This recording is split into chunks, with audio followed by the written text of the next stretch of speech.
mattina mi sono alzato, oh bella ciao, bella ciao, bella ciao, ciao, ciao. Stamattina mi sono alzato e ho trovato l'invaso.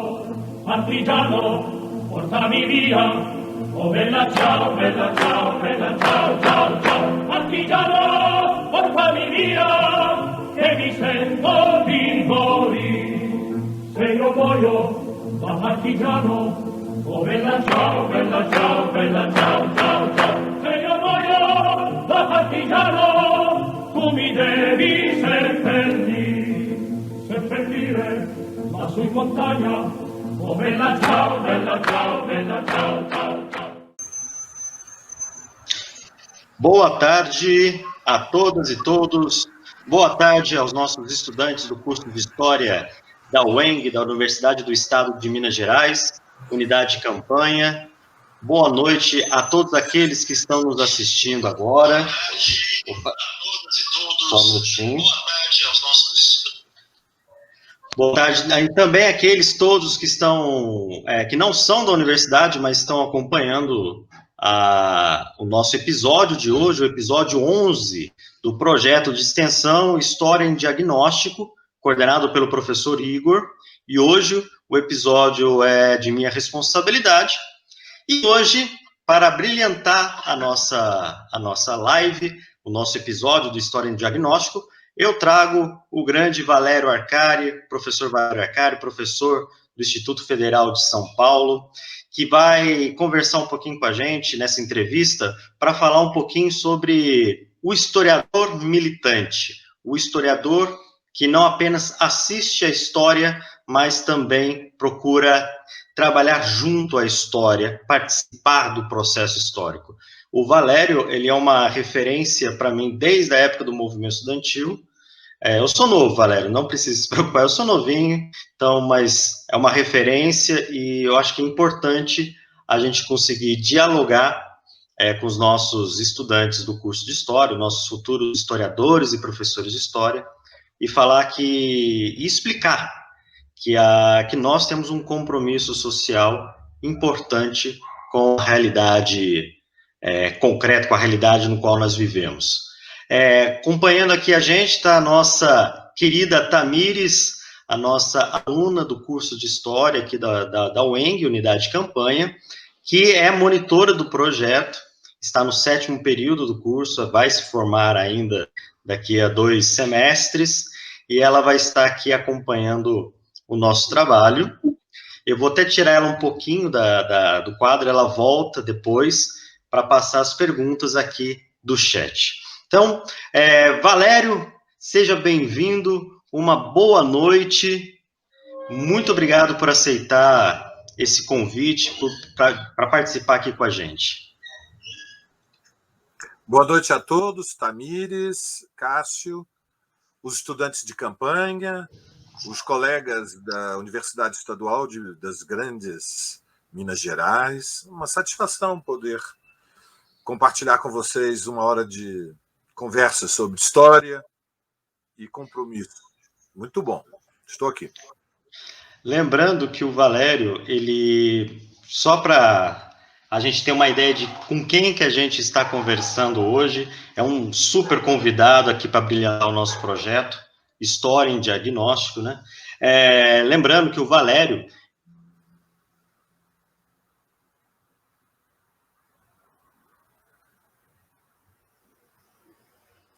Acho que deu uma travada, Cássio. A internet travou.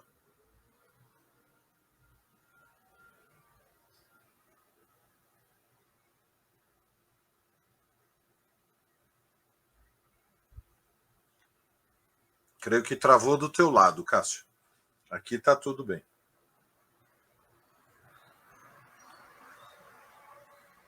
Não sei se você percebeu que deu uma travada, deve ter já. Talvez tenha que entrar e sair de novo nesta plataforma.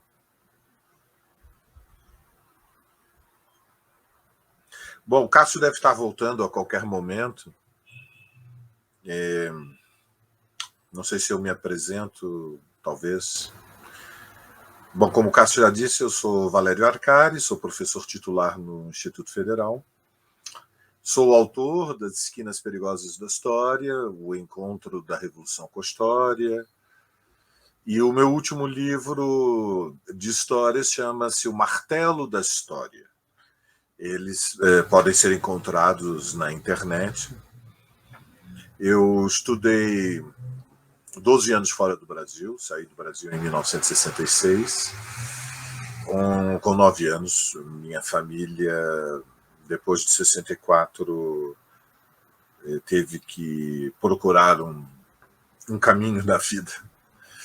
E estudei Sociologia em Paris, abandonei o curso, fui para Lisboa, e depois voltei para o Brasil em 78.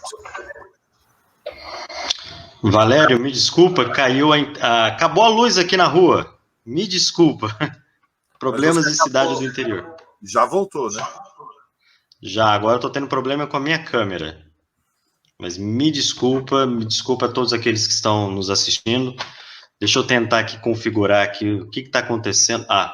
Vou ter que usar minha outra câmera. Mas vamos lá. Ótimo. Pessoal que está nos assistindo, Valério, Tamires, me desculpe, caiu a internet porque acabou a luz aqui na cidade. Problemas de cidade do interior, mas vamos retomar. Aonde é a campanha? Campanha fica no sul de Minas.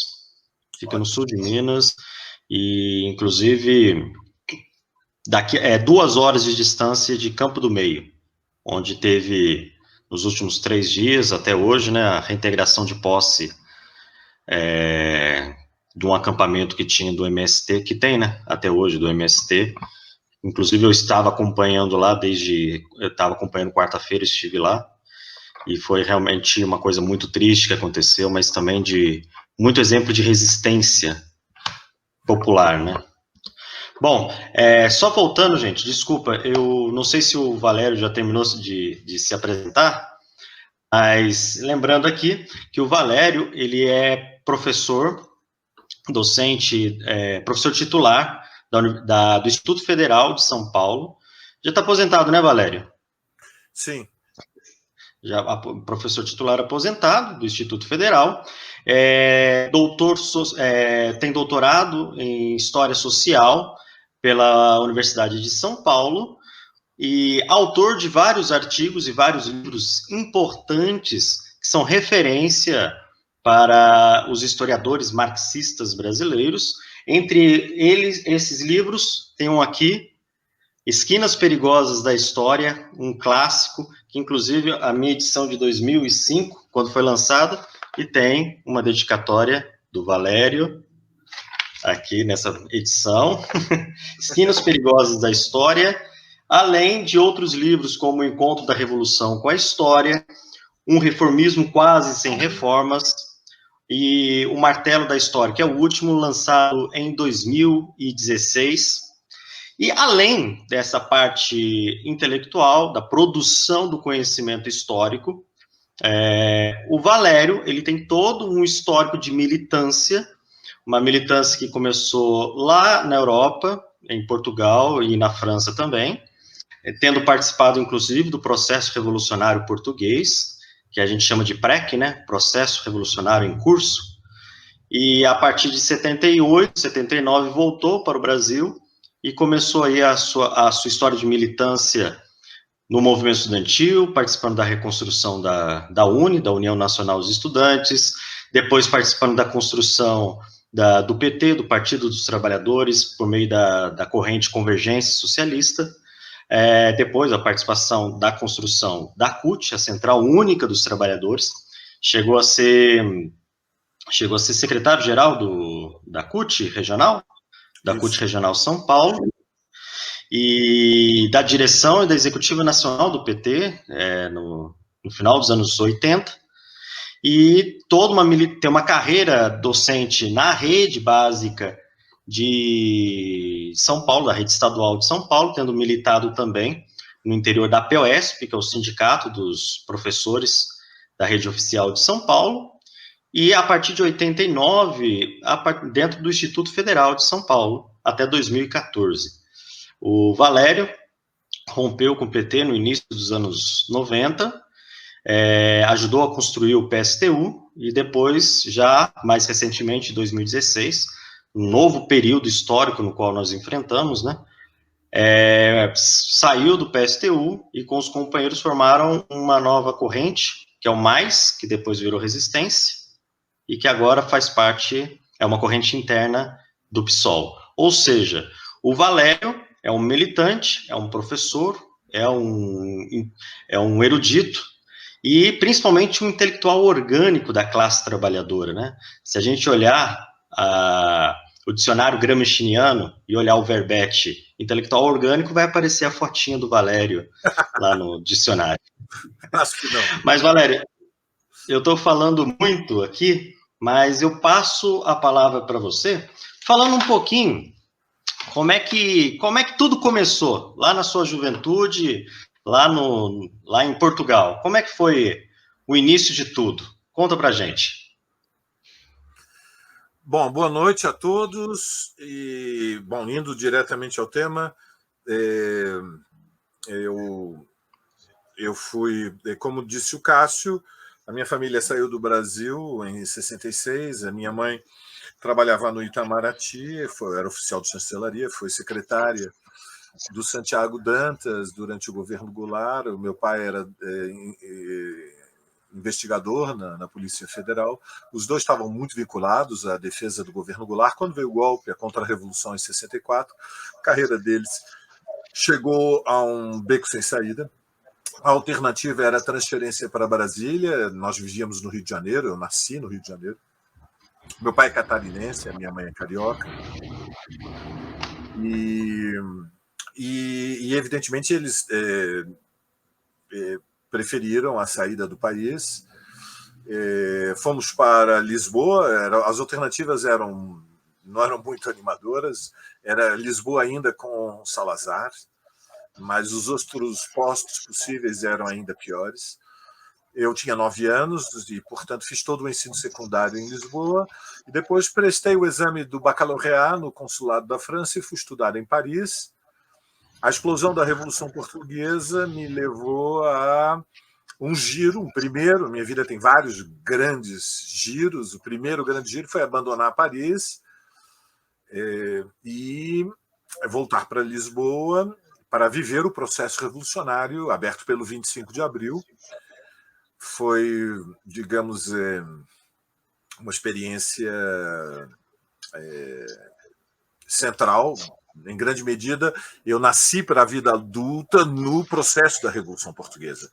Um processo revolucionário é uma experiência muito intensa, uma experiência na qual os dias valem por semanas, meses, as semanas valem por anos, tudo se acelera. Os processos revolucionários são as esquinas perigosas da história, como depois eu titulei o meu primeiro livro. E em 78, quando ficou claro para mim que a Revolução Portuguesa tinha sido interrompida, eu voltei porque queria participar da fase final da luta contra a ditadura militar e completei os meus estudos no Brasil, fiz o doutorado na USP, mas estive engajado na reorganização da esquerda brasileira e, portanto, participei do Congresso de Reconstrução da UNE de 79 em Salvador, fui candidato à direção da UNE, nas eleições disputei contra o Aldo Rebelo. As eleições eram eleições diretas, as que eu participei. Depois estive engajado no Sindicato dos Professores do Ensino Público de São Paulo, a Associação dos Professores de São Paulo, a POSP. Isso levou que eu tivesse sido eleito para secretário-geral da CUT em São Paulo, da CUT Regional, quando ela foi fundada. Estive engajado na construção do PT, fui eleito para a sua direção nacional em 76, para a sua executiva nacional em 79. A expulsão da Convergência foi em 92, eu fui o primeiro presidente do PSTU, e depois de 2013, a luta interna do PSTU levou a que os desentendimentos fossem muito grandes. né, apreciações incompatíveis sobre qual era a realidade brasileira, o que produziu uma ruptura de quase a metade do PSTU. 750 militantes nas principais capitais do país romperam e construímos uma corrente que hoje se chama Resistência e está no interior do PSOL. Mas, além disso, evidentemente, eu sou o companheiro da Sueli, sou o pai da Sofia, eu sou aquarista, sou motociclista e sou um palestrino distraído, mas irremediavelmente ateu. Espero que os mineiros me perdoem pelo meu ceticismo religioso. Valério. Diga, Cássio. Desculpa, Valério. Porque a gente está com um pouco de delay, então a gente não consegue marcar um passo, vamos dizer assim. Desculpa se eu aparecer que eu estou atropelando determinada fala, mas vamos começar, já que a gente está falando muito com o público que vai se formar como professor, é um curso de licenciatura, conta pra gente como é que foi o seu ingresso na carreira docente, principalmente na rede básica, e quais são os desafios, quais são os problemas, a realidade do professor da rede básica que leva à necessidade da luta, mesmo que no começo seja uma luta corporativista, economicista, por melhores salários, condições de trabalho, mas como é que depois essa transformação, quando se percebe da necessidade que a luta sindical ela não é suficiente e que é necessário que o professor adote a luta política também, se organize, se torne orgânico. Então, conta um pouquinho a sua experiência de entrar na rede estadual de São Paulo e depois essa necessidade, até passando para os nossos espectadores aqui, o porquê de entrar nessa luta política, apesar que você já veio com a luta política anterior à carreira docente. Mas conta pra gente um pouquinho dessa experiência do ensino em São Paulo e as lutas sindicais e políticas que se desenvolviam nos anos 80. Olha, Cássio, pessoal de Minas, a vida adulta ela tem sempre duas dimensões. Tem uma dimensão que é a nossa vida privada e tem a dimensão que é a vida pública. Isso digamos, indivisível na vida adulta. A minha geração foi uma geração que, em meados dos anos 70, teve que virar adulta muito rápido. Eu vivia debaixo de uma ditadura em Portugal. E, portanto, a luta por liberdades democráticas ela era o rito de passagem para a descoberta de um sentido para o mundo. Quando eu virei professor, quando eu comecei a dar aulas, eu entrei na universidade relativamente cedo, entrei na universidade com menos de 17 anos, e voltando ao Brasil, eu interrompi os estudos. Eu fiquei 5 anos numa semi-clandestinidade, numa semi-legalidade, voltei a estudar em 83 para completar os estudos de história, né? Minha primeira faculdade tinha sido sociologia em Paris, depois eu entrei na faculdade de direito. Ao abandonar Paris foi uma frustração muito grande com a minha mãe, então para chegar a um acordo eu fui fazer direito, que isso a tranquilizava, mas acabei sendo expulso da faculdade de direito, aí fui para a faculdade de história, para desgosto dela. Já tinha abandonado a Universidade de Paris. Nessa altura do campeonato, em 75, 76, 77, ela já sabia que eu não ia fazer a escola do Rio Branco, não ia seguir a carreira diplomática, que o meu destino já seria outro. E aí comecei, como tive que dar aulas e terminar o curso, porque os créditos que eu trazia de Lisboa não incorporavam a história do Brasil, então eu tinha que fazer toda a história do Brasil, do primeiro até o 8º semestre. Eu fui barrado pela USP. Eu tinha direito, como filho do Corpo Diplomático Brasileiro, a matrícula na USP, com uma transferência direta da Universidade de Paris para a Universidade de Lisboa, da Universidade de Lisboa para a de São Paulo. Eu fui barrado pela USP. Eu já tinha um dossiê na Polícia Política, no SNI, no Serviço Nacional de Informações. Por isso, depois eu fui anistiado, né? Eu fui anistiado porque o meu dossiê ele se inicia quando eu tinha 18 anos. E isso teve impacto na minha vida, digamos, pessoal, profissional, o que levou a que eu ganhei a anistia da Comissão Nacional de Investigação da Verdade durante a ditadura. E quando eu fui dar aulas, portanto, eu ainda tinha que fazer a universidade e dar aulas ao mesmo tempo. E o engajamento com os meus colegas, a luta, ela resultava da percepção que o destino individual de cada um de nós ele é inseparável dos nossos destinos coletivos. Quando eu comecei a trabalhar na rede pública do Estado de São Paulo, eu tinha mergulhado numa decadência profunda. Era irreconhecível se comparado com a realidade da rede estadual nos anos 60 e nos anos 70. Até os anos 60, a rede estadual de São Paulo era muito reduzida e a imensa maioria da juventude brasileira estava fora da escola e estava fora do ensino médio. Eu ensinava no ensino médio. Nos anos 70 começou a haver a expansão. Eu fui ensinar numa escola do subúrbio, eu fui ensinar na região do Jaçanã, que todo o Brasil já ouviu falar por causa do samba, né? O trem das 11. E a minha escola foi uma das escolas que fez a expansão para incorporar o ensino médio. Eu trabalhei 7 anos na periferia da Zona Norte, quase na fronteira de São Paulo com Guarulhos. E o engajamento sindical era a luta pela sobrevivência, Cássio. As condições materiais dos professores da rede estadual eram infames. Havia uma superinflação enlouquecedora. Os jovens que nos escutam não têm ideia do que é viver num país em que a inflação nunca foi menor do que 100% ao ano durante 10 anos. E, portanto, nós tínhamos que lutar por reajustes de salários, no início semestrais, depois trimestrais, depois mensais.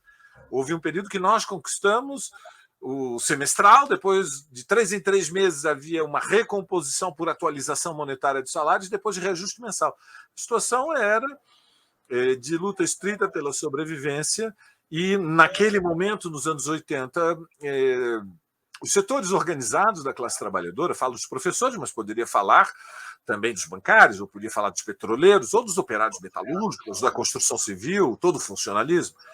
Era um período em que uma onda de lutas, na fase final do combate contra a ditadura, colocou em movimento dezenas de milhões de pessoas. Dezenas de milhões de pessoas. Nós estamos falando de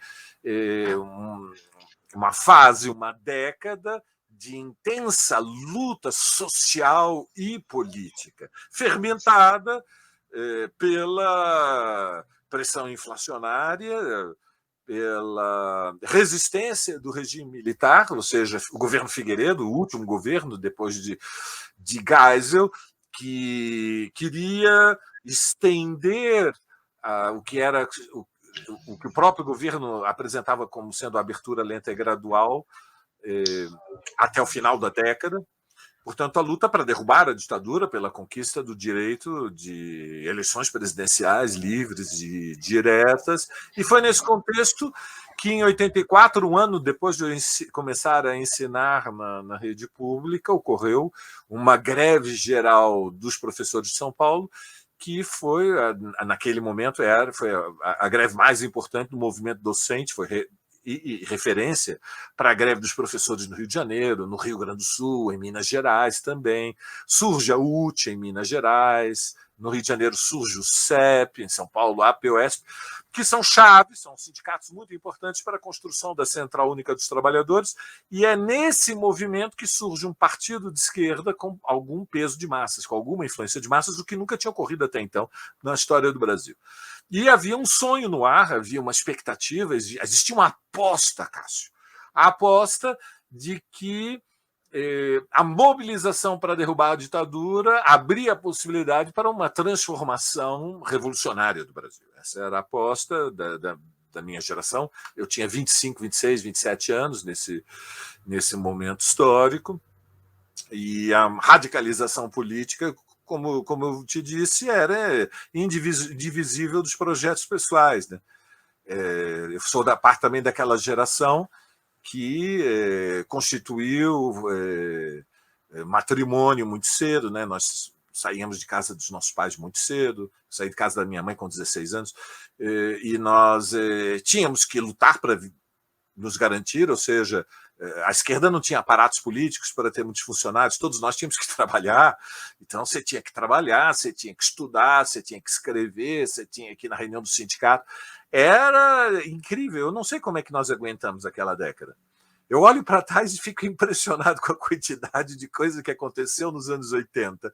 É como se o motor da história tivesse dado uma acelerada imensa, e o ativismo sindical era uma saída quase natural, Cássio. Para nós termos uma ideia, nós estamos falando de um período no qual a esquerda brasileira movimentava alguma coisa em torno de 500 mil militantes. 500 mil de militantes.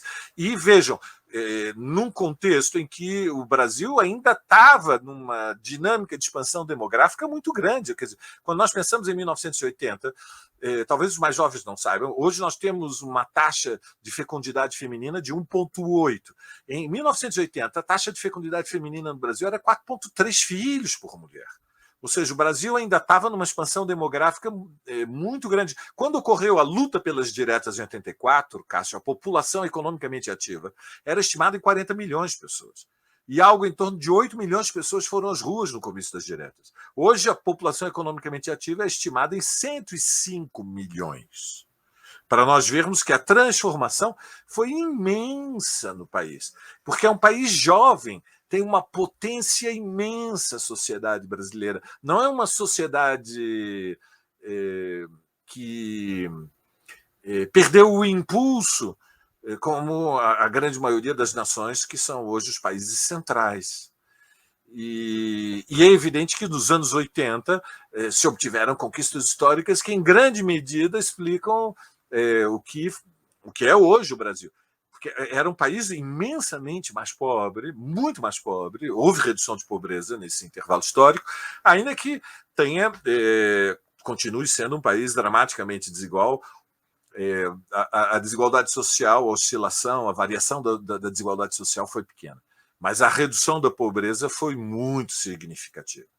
E, portanto, para os homens e mulheres, se quisermos, os meninos e as meninas, os jovens da minha geração, começar a trabalhar cedo, trabalhar, estudar, constituir família, sair da casa dos pais, ter engajamento sindical, ter engajamento político, ler, escrever, tudo isso era um pacote completo. Nós éramos a geração que estava vivendo aquele momento histórico que era a luta para derrotar a ditadura, que já levava 20 anos e era um regime profundamente odiado. Cássio. Bom, rapidinho, antes de passar para a próxima pergunta, só lembrando, dando boa noite a todos as nossas colegas, os nossos colegas que estão nos acompanhando aí ao vivo, a nossa transmissão do nosso episódio. Lembrando que podem fazer perguntas aqui no nosso chat, que a Tamires vai estar anotando e ela vai já falar, já ler as perguntas do nosso público por meio do nosso chat. E também, atenção, principalmente aos nossos alunos. Sabe o que acontece, Valério? Essa live também vale créditos, porque é um projeto de extensão. Então, no meio da live, para garantir que os nossos alunos assistam, a gente tem que falar a nossa palavra certificada, para que os alunos possam colocar no relatório. E a palavra certificada do nosso episódio de hoje é justiça social. Uma palavra que realmente tem tudo a ver com o dia de hoje, não só com a participação do nosso convidado ilustre hoje, mas também o contexto que a gente está vivendo essa semana aqui no sul de Minas, o contexto lá do ataque, da retirada das famílias do acampamento Quilombo Campo Grande, lá em Campo do Meio, que é lastimável, o pessoal está acompanhando muito bem aí, mas essa palavra é a palavra certificada de hoje, justiça social. Então, guardem bem para vocês colocarem no relatório. Bom, Valério, seguinte, você falou muito bem em relação a como é que era o contexto histórico dos anos 80. Aliás, o meu TCC de graduação em História foi sobre os anos 80. sobre essa efervescência política e social desse período histórico, e até levantando a hipótese, né, de que será que passamos por uma situação revolucionária nos anos 80? Aliás, eu usei um pouquinho do seu livro no meu TCC da graduação. Mas, vamos lá. Agora, depois de você falar em relação à sua entrada na militância aqui no Brasil, junto com a sua prática docente em sala de aula, e o que levou uma coisa a outra, agora vamos passar para a questão da produção teórica. O Valério, ele é conhecido no Brasil inteiro, ele é uma referência no Brasil inteiro, além da sua militância política e social, ele é uma referência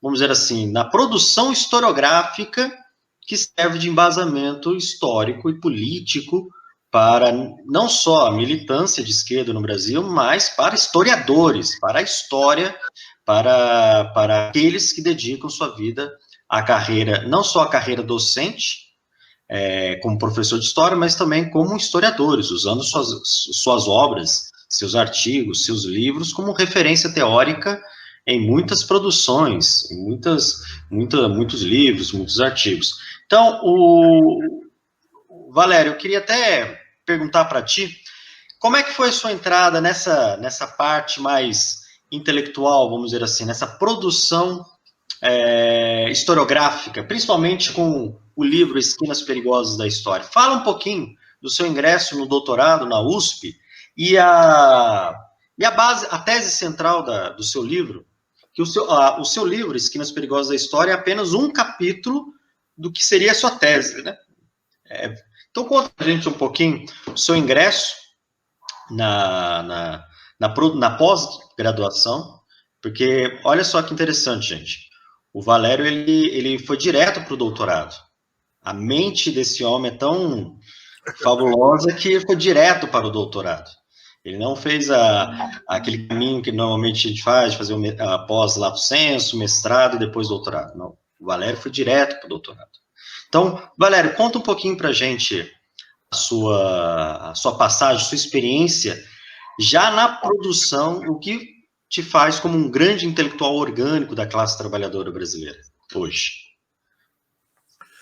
Bom, pessoal, o Cássio é super exagerado. Já vou dizendo para vocês que essa história do grande, referência, etc., é tudo da imaginação dele. Eu sou trabalhador, sou esforçado, isso sim, eu admito, sou muito disciplinado.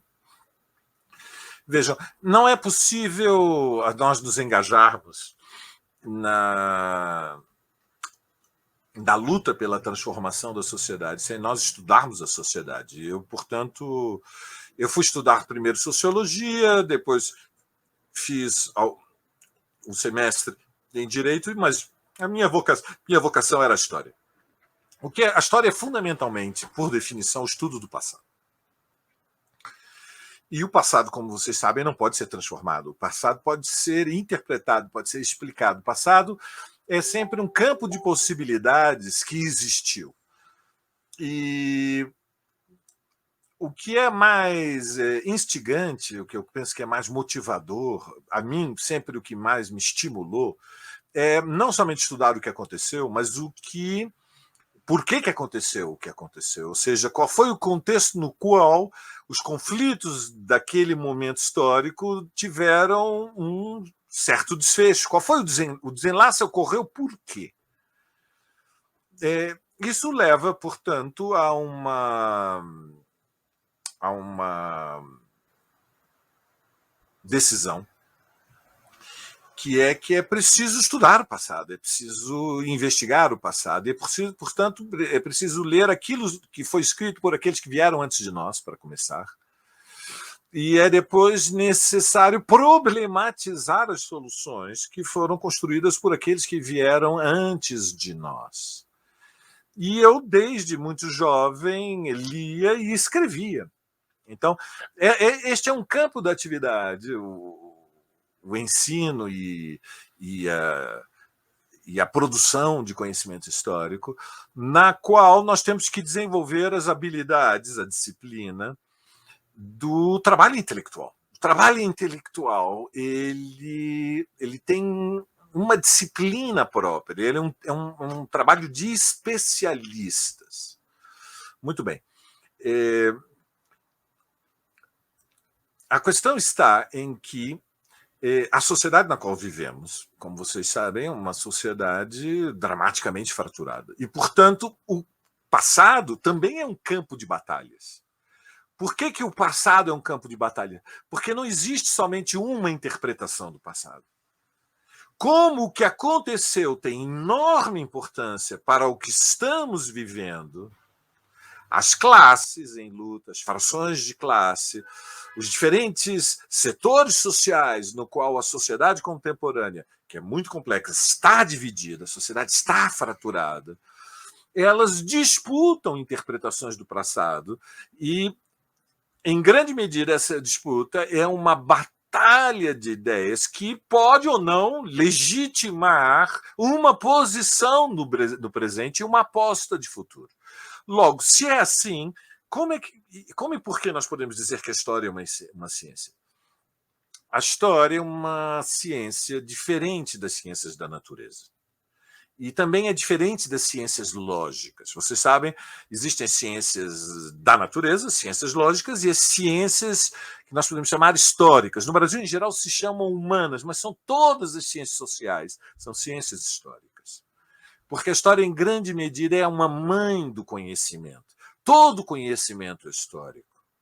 Todo conhecimento é um processo construído coletivamente, ainda que existam investigadores, pesquisadores, que são homens e mulheres, que cada um faz a sua contribuição no seu campo de especialidade. No meu caso, meu campo de especialidade é o estudo das revoluções contemporâneas. Sou especialista neste tema. Sou estudioso da Revolução Portuguesa, sou estudioso da Revolução Espanhola, da Revolução Alemã, sou estudioso de todos os principais processos a quais eu tive, digamos, acesso, que são as revoluções sociais contemporâneas, aqueles raros momentos da história que cada um de nós terá a oportunidade de ver, se tiver um pouco de sorte e não for boliviano, uma vez na vida, porque a sociedade não atravessa situações revolucionárias,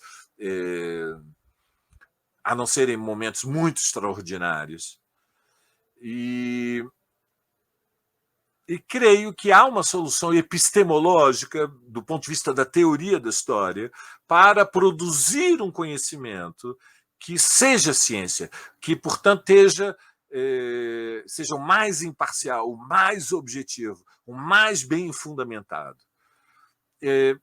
Isso, no mundo contemporâneo, significa ter os olhos abertos para a luta social daqueles que não têm voz. É o contrário da história oficial. A melhor história é exatamente o oposto da história positivista, história oficial.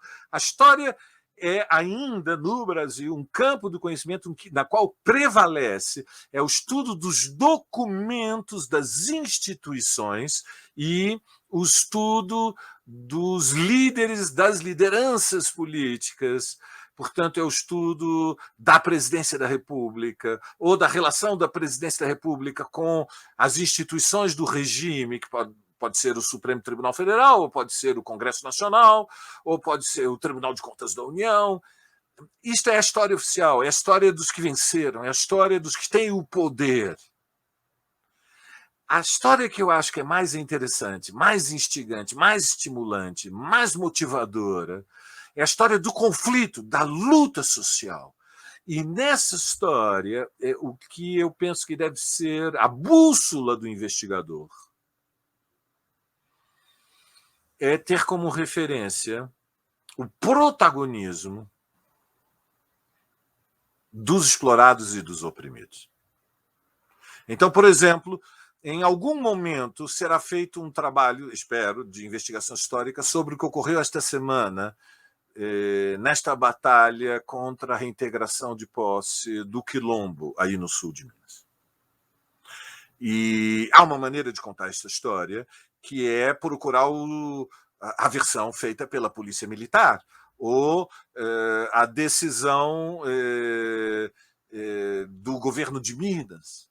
Mas há uma outra maneira, que é dar voz aos que construíram o Quilombo, é contextualizar quem é a comunidade do Quilombo, por como se organizaram pela luta pela terra, de onde eles vieram e por que depois de tanto tempo, porque o Quilombo não foi improvisado na semana passada, chegamos à situação da reintegração de posse. E este engajamento com a ótica daqueles que lutam de baixo está muito mais próximo da verdade, que é o centro da investigação histórica, do que um relato fundamentado unicamente no relatório que o oficial da Polícia Militar, que estava à frente do batalhão, que decidiu botar fogo, vai produzir, porque vai ser produzido um documento, e vai ser um documento que vai estar disponível no arquivo público. Mas quando vocês forem historiadores profissionais daqui a 5, 6, 7, 8, 10 anos, vocês não podem simplesmente considerar que a versão construída pelo comandante do relatório da Polícia Militar de Minas é o suficiente para atribuir sentido ao conflito que aconteceu. E foi esta escolha que eu fiz muito jovem, abraçar uma epistemologia, procurar uma teoria da história que compreende que escrever sobre o passado é fundamentalmente estudar qual era o campo de possibilidades do conflito que levou a um certo desfecho, um certo desenlace, ou vencedores e vencidos, mas a história não pode ser somente a versão dos mais poderosos e dos vencedores. A história que vale a pena ser contada é aquela que está mais próxima da verdade. E há uma verdade. E não há 2, 3 verdades. Há uma verdade que é superior à dos outros. Ela é sempre parcial, ela é sempre incompleta. Mas há uma narrativa dos acontecimentos que está muito mais próxima da revelação da essência dos conflitos sociais que dilaceram o mundo no qual nós vivemos. E, portanto, esta história é uma história que tem um coração, que não é indiferente aos destinos da imensa maioria da sociedade. É uma história que tem uma visão compassiva do passado. Eu acho que essa é a história pela qual vale a pena ser historiador. E foi isso que eu tentei fazer escrevendo os meus livros. Cássio. Muito bem, Valério. Acho que a sua fala ela é perfeita para dizer, principalmente, para dialogar com os nossos alunos, com os nossos estudantes, futuros historiadores e historiadoras, futuros professores e professoras de história, e apontando a necessidade de, não apenas na docência, mas na própria produção do conhecimento histórico, a gente tomar posição. E é nisso que eu já aproveito para a nossa próxima pergunta, né? Diante dessa ofensiva conservadora que nós observamos ultimamente, né, no nosso país, não só no Brasil, mas no mundo todo, mas torna-se mais concreto para a gente, né, devido a sermos brasileiros, a vivermos aqui, né? Dentro desse discurso, dessa ofensiva conservadora, constrói-se um discurso, inclusive, contra a história, ou seja, aqueles que negam a história e fazendo com que o professor, e principalmente o historiador, ele se torne um revolucionário diante disso, né? Pelo simples fato de cumprir com seu ofício de historiador. Mas, além disso, vem um discurso muito forte, principalmente calcado nessas pessoas que se baseiam no chamado escola sem partido, movimento escola sem partido, que fala que professor ele não pode ter uma militância, não pode ter um engajamento, e pior, não pode nem expressar opinião em sala de aula. Então, Valério, eu queria até perguntar para você, diante dessa ofensiva conservadora, no qual nós encontramos hoje, na atual conjuntura, no Brasil e no mundo, como deve portar os historiadores, os professores, diante de uma situação do qual a gente é não apenas silenciado, mas a gente é perseguido? A gente deve simplesmente abandonar e voltar ao positivismo, né, ao alegar a imparcialidade na história, a imparcialidade na docência, ou a gente deve enfrentar esses desafios, enfrentar essa onda conservadora e partir para cima? Então, como é que é, Valério? O que a gente faz nessa hora? O professor ele deve tomar lado, ele deve ter um posicionamento social, político? Eu creio que, vejam, a imparcialidade, a neutralidade é diferente da imparcialidade. Nós não podemos ser neutros, mas nós devemos procurar ser o mais objetivos possíveis. Ser objetivo não significa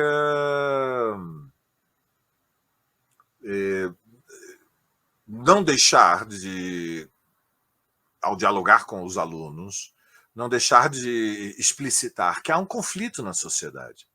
Quer dizer, a ideia de que é possível uma solução que é o bem comum, que atende a todos, é uma ilusão infantil. E como todas as ilusões infantis, ela é uma tolice. Não é possível... Claro que as paixões humanas, elas são diferentes. Se eu fizer uma aula sobre as diretas de 84 e tiver um fascista dentro da escola, ou se tiver um aluno que tem um pai que abraça ideias bolsonaristas e o aluno filmar, provavelmente a minha aula ela vai explicitar que houve um conflito, que havia o governo Figueiredo, que era um regime ditatorial, que se impôs através da força, portanto, uma ditadura durante 2 décadas, que estas 2 décadas aprofundaram a desigualdade social, ainda que foi um período também de intensa urbanização e industrialização do país. E, portanto, vai se explicitar um conflito. É impossível dar uma aula sobre as diretas de 84 e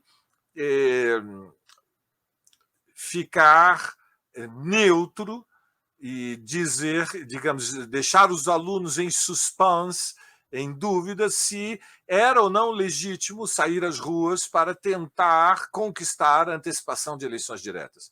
Não é possível dar essa aula sem dizer que a causa da luta pelas liberdades democráticas e pelas eleições diretas, ela organizou e mobilizou e motivou o que havia de mais saudável, de mais consciente, de mais sério, de mais digno na sociedade brasileira, e aquelas forças que tentavam sustentar o governo Figueiredo e perpetuar um novo governo militar através do colégio eleitoral eram forças que eram as forças mais reacionárias, mais, na verdade, forças monstruosas da história.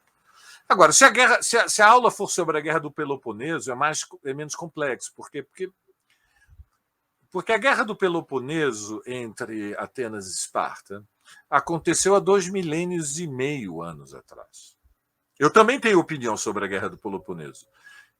Entre a igualitária Esparta, porém autoritária e militar Esparta, e a democrática, comercial, cosmopolita Atenas.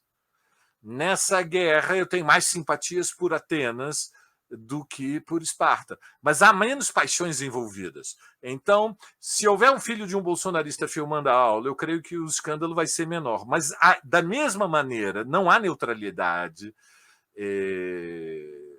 Não há neutralidade possível. É como se nós pensarmos das guerras napoleônicas. Quando Napoleão organiza pela primeira vez na história, com o apoio da Convenção, o primeiro exército de alistamento obrigatório, e Paris cercada em todas as direções por exércitos estrangeiros e a nobreza, a cavalaria da nobreza, da aristocracia, da fidalguia francesa em armas para incendiar a Paris republicana e revolucionária.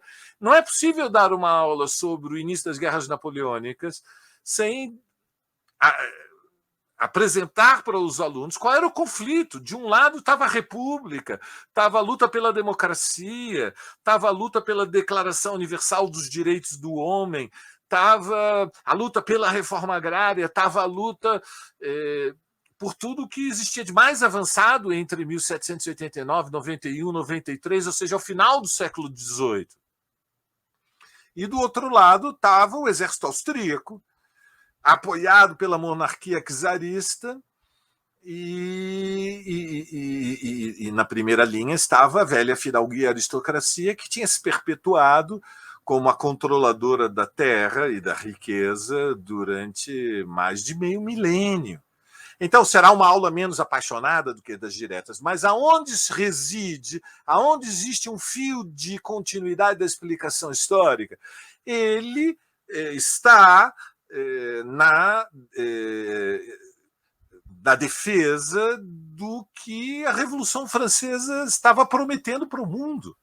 O mundo ficou melhor depois da Revolução Francesa. O mundo era muito pior antes da Revolução Francesa. Então, não há... Ser objetivo não significa a neutralidade. O historiador não é a Suíça. Nós não somos uma inteligência que está acima do conflito. E uma aula sobre a Revolução Francesa tem que abrir a perspectiva dos jovens para ler textos para que compreendam que a transformação do mundo pode ocorrer e que o mundo pode ser melhor. O mundo já foi muito pior do que ele é hoje, Cássio. E há momentos raros, mas fundamentais na história, em que a humanidade dá um salto em frente, como foi a Revolução Francesa. Uma aula sobre as diretas vai ter mais paixão que uma aula sobre a Guerra do Peloponeso. Uma aula sobre a Revolução Francesa provavelmente vai ficar no meio do caminho. Mas eu também tenho opinião sobre a Guerra dos Emboabas em Minas Gerais. Quem cumpria um papel progressivo na história? A coroa portuguesa, que queria manter o controle sobre as reservas do ouro, ou aqueles que combateram até a morte em São João do Rei e queriam uma repartição com os brasileiros de São Paulo, o acesso às fontes do ouro? Então, não há neutralidade.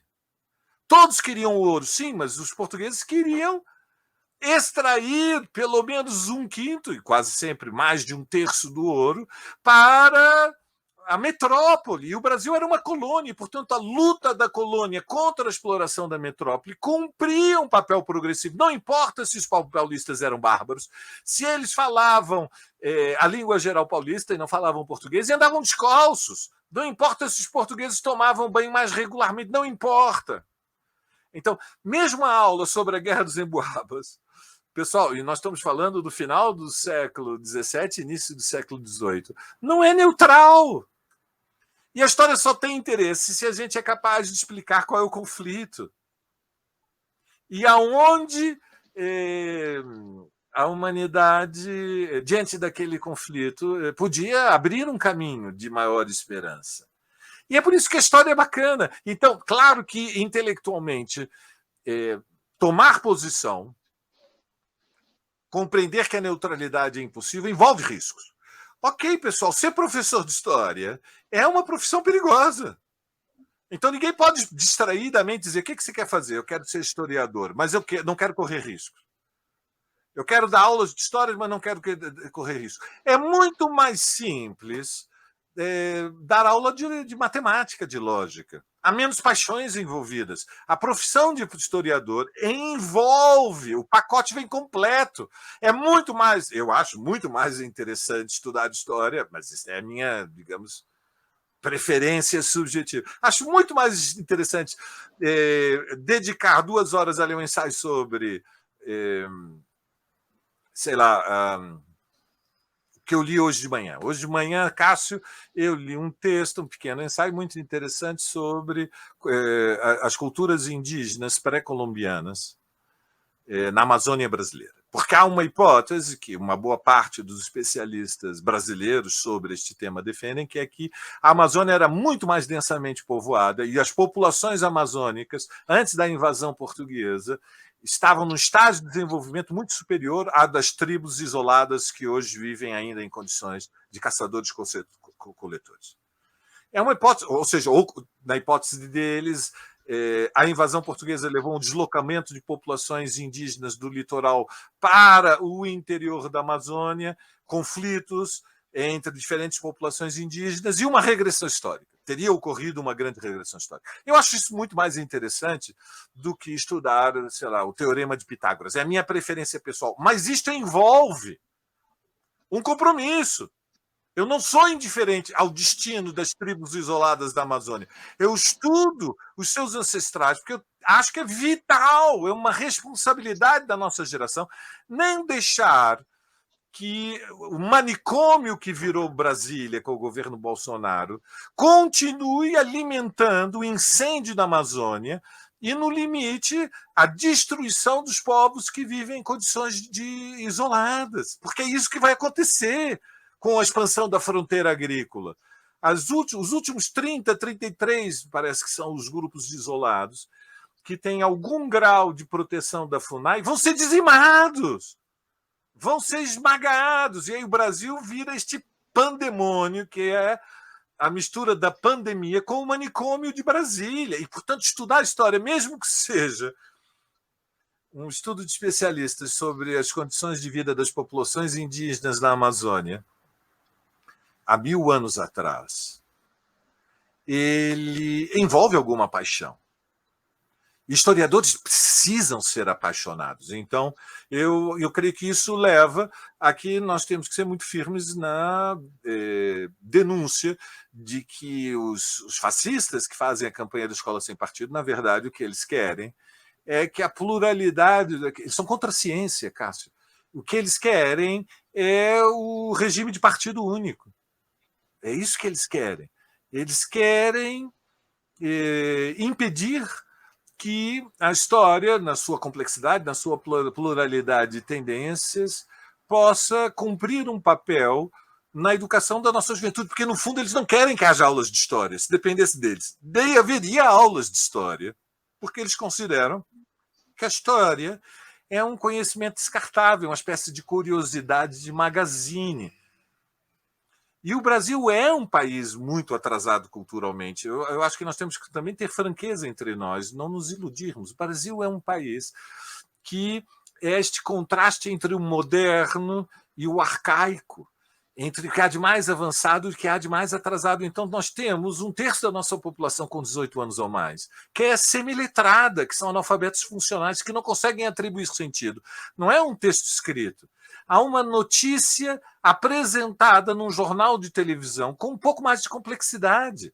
Nós temos uma parcela do nosso povo que foi tão sacrificado que não tem condições de acompanhar, não consegue atribuir sentido aos acontecimentos da vida contemporânea. E, portanto, a luta pela escola pública é uma luta para que a próxima geração não seja também tão sacrificada, porque uma parte do nosso povo, culturalmente, está na escuridão do século XVIII. Viver no século XXI, no início da sua 3ª década, sem conseguir atribuir sentido ao mundo no qual nós vivemos, é uma tragédia imensa. É uma tragédia. É amputar culturalmente a vida das pessoas. E as pessoas precisam de água, mas as pessoas também precisam de conhecimento. Mas há uma corrente de bárbaros monstruosos que são neofascistas, que assumiram o governo com Bolsonaro e que acham que a educação pública tem que garantir que as pessoas tenham saída profissional para ganhar 2 salários mínimos. E a escola serve, sim, também para preparar os jovens para terem habilidades para que consigam empregos e atividades com salários mais altos do que os seus pais. Mas a escola é mais complexo do que isso, entre outras razões, porque a escola tem que dar instrumentos para os jovens entenderem. Por que o capitalismo do século XXI não haverá empregos? É preciso entender que não vai ter empregos, pessoal, porque isso é a dinâmica do capitalismo do século XXI. Uma parte imensa da população, não é somente no Brasil, é completamente descartável, Cássio. Mas o jovem precisa estudar história, senão ele vai concluir, Cássio, que é culpa dele. E não é culpa de um jovem que está com 20, 21, 22, 23 anos, que fez ou não, conseguiu fazer pelo menos uma parte do ensino médio, ou concluiu o ensino médio, e ele está mergulhado no desemprego e acha que é culpa dele, porque ele não desenvolveu habilidades. Não é culpa dele.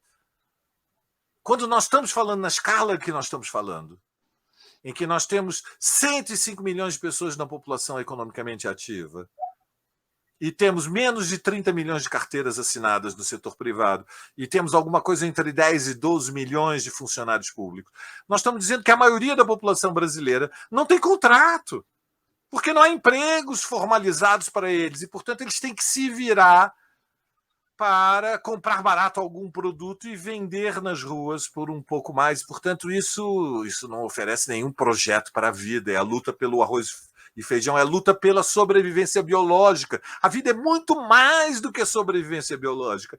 E nós não podemos deixar que uma geração de jovens seja amputada de ter a esperança, a vontade, a ambição, a expectativa de ter uma vida melhor do que a dos seus pais. E é por tudo isso que vale a pena estudar e vale a pena ser professor de história. Cássio, câmbio. Valério, depois dessa fala, realmente, ao mesmo tempo um puxão de orelha, mas também é uma fala inspiradora para todos nós, professores, seja da rede básica, seja da universidade, seja para os nossos alunos. Tamires, eu adorei. Já perdeu a paciência, Tamires? Acho que ela não está nos ouvindo mais. É que dá um pouquinho de delay. Aliás, eu vou passar a palavra para a Tamires. A Tamires tem duas tarefinhas agora. Primeira palavra certificada e depois a perguntinha que apareceu aqui no nosso chat. Tamires, com você.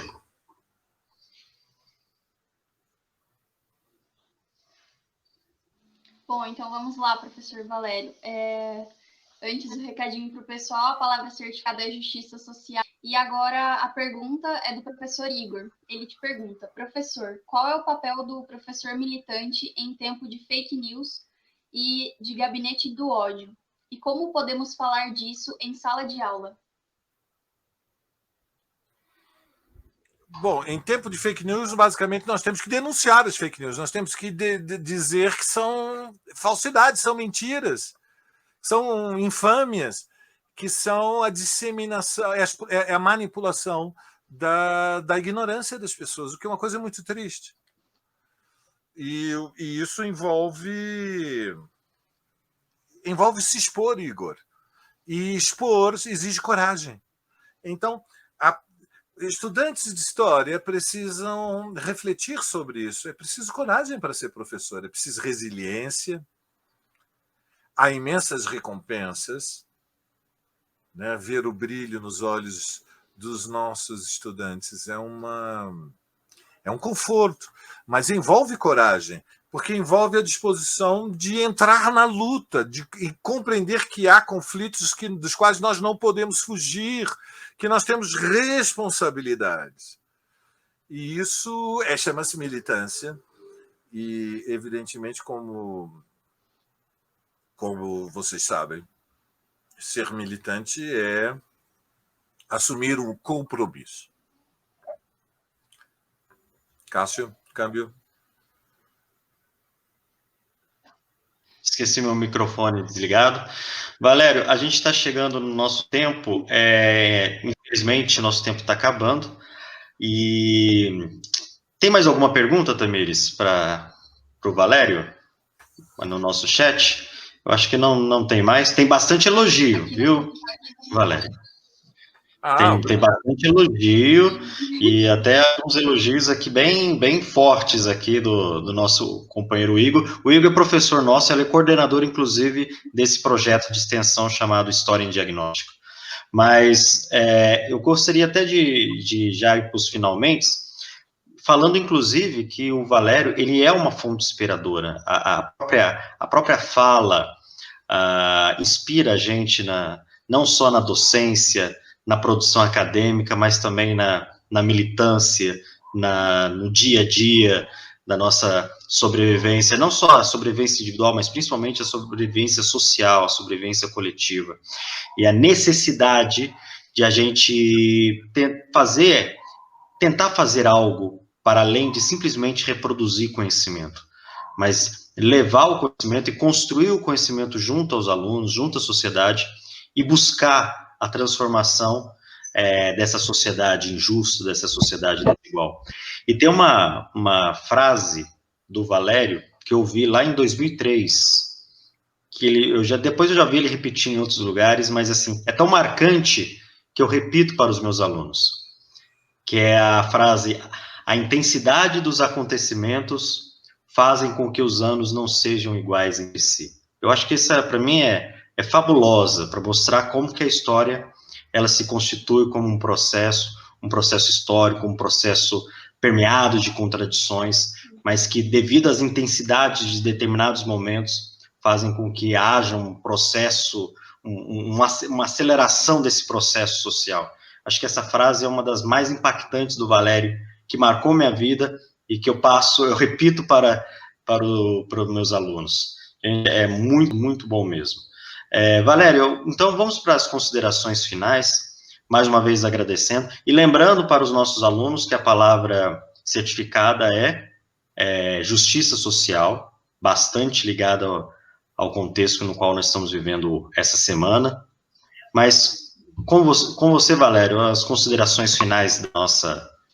Lembrando que a gente tem que ser rápido, porque o Valério está cansado, ele está participando, assim, direto de entrevistas, participações ao vivo, em grandes canais de TV, em grandes canais no YouTube, e ele aceitou participar do nosso humilde espaço aqui da Universidade do Estado de Minas Gerais. Mas com você, Valério. Não, numa boa, tranquilo, Cássio. Me despeço de vocês, espero que tenha sido útil, né, esta conversa de 1 hora, e para dizer adeus, relembro para vocês uma frase, um pensamento que tem enorme importância. Numa luta entre desiguais, a neutralidade é sempre a cumplicidade com o mais forte. Portanto, quando estiverem numa luta, pensem bem. A neutralidade é a cumplicidade com o mais forte. Façam a coisa certa.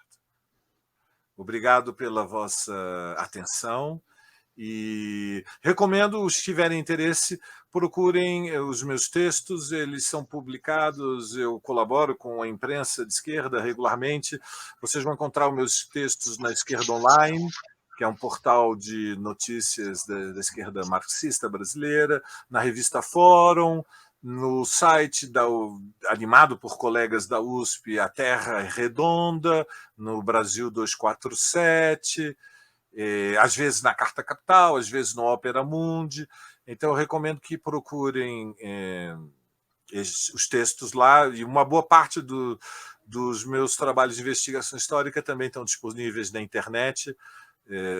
Não todos, claro, porque o conteúdo dos livros tem direitos editoriais envolvidos.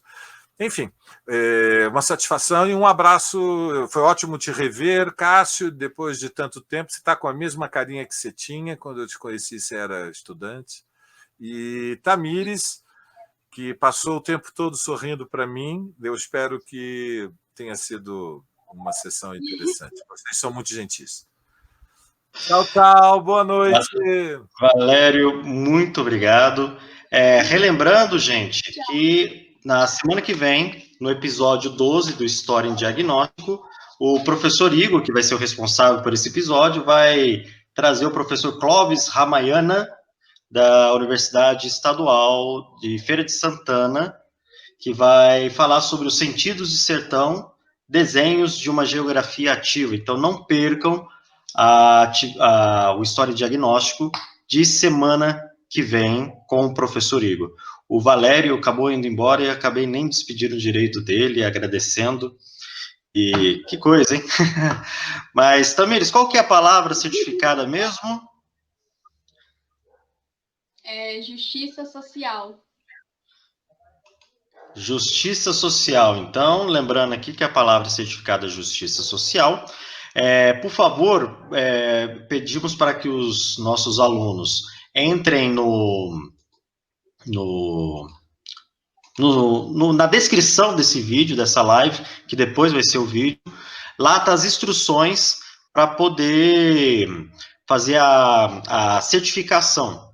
Tem um formulário, o link do formulário, onde vocês vão preencher, inclusive, com a palavra certificada. Gostaria também de relembrar aqui, nos bastidores, estava o Luiz Felipe, assessorando aqui nosso trabalho, monitorando nosso trabalho por detrás das cortinas, ali na parte de trás, a cortina ali do palco. E o Valério não está mais aqui, mas agradecer ao Valério pela participação maravilhosa dele.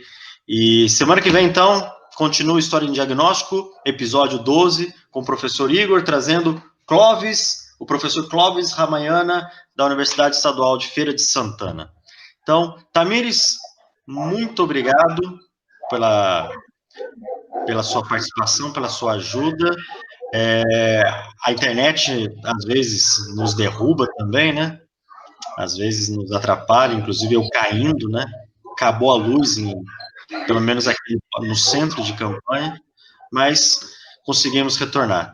Então, gente, Tamires, muito obrigado, uma boa noite para você, e uma boa noite para todas e todos que nos acompanharam aqui na nossa live, no episódio 11 do História em Diagnóstico. Tudo bem, gente?